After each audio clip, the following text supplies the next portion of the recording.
Online multiplayer shooters are easily the most popular genre in gaming, but that hasn't always been the case when it comes to PSVR.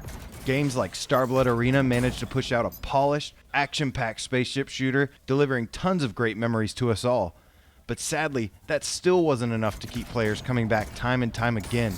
If developers are going to want to have a lasting impact, they're going to have to find the right balance between addicting gameplay and the amount of content and features it has.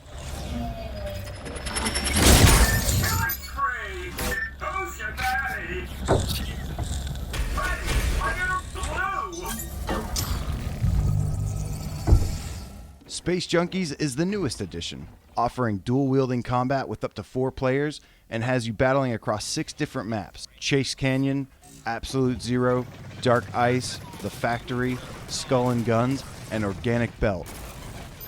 There are also 5 different game modes: 1 vs 1, 2 vs 2, King Mode, Free for All, as well as the Boot Camp stage, where you have to try and get as high of a score as you can, hitting checkpoints and clearing all the targets to increase the time before it runs out.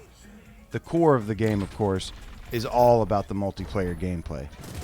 At its current state, Space Junkies is only compatible with the DualShock 4.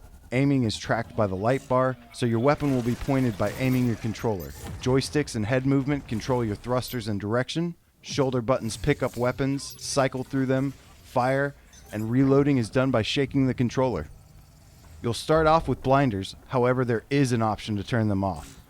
And whether you prefer anti-aliasing on or off, you'll have that option as well. Sadly, there is no option for smooth turning, so you'll be forced to stick with the snap. You got the crown! Ow, really? Crushed. The basics are covered in the tutorial.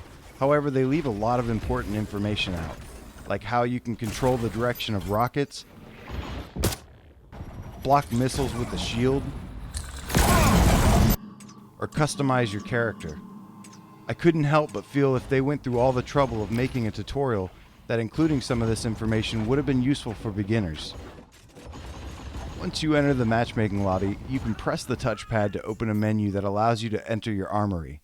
From here, you can view your progress and choose between different characters, each offering slightly different stats from the next, as well as choose your gadgets for your right and left shoulder, some for attack and some for defense. After each match, you'll have a chance to win a prize box that can be redeemed in the lobby to unlock weapon skins, player cards, avatars, and helmet add-ons. These all look really well designed and have a great variety to choose from. But all the progression is purely cosmetic, so if you're not into customizing any of these, then there's not going to be much incentive to try and level up as fast as you can.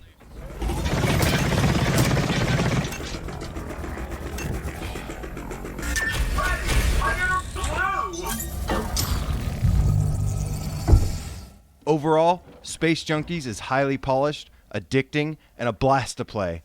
The gameplay is fast-paced, the matchmaking is almost seamless, and the crossplay will extend the life of the online player base. If you're primarily into online multiplayer shooters, it's worth keeping an eye on. But the lack of content, no move or aim support, and a premium price tag forced me to recommend waiting for a sale. For the record, Ubisoft has promised additional content such as characters and maps coming soon, as well as support for the moves. But until I see those in the game and a lower price of entry, then Space Junkies just doesn't offer enough to make itself stand out from the rest of the other multiplayer games.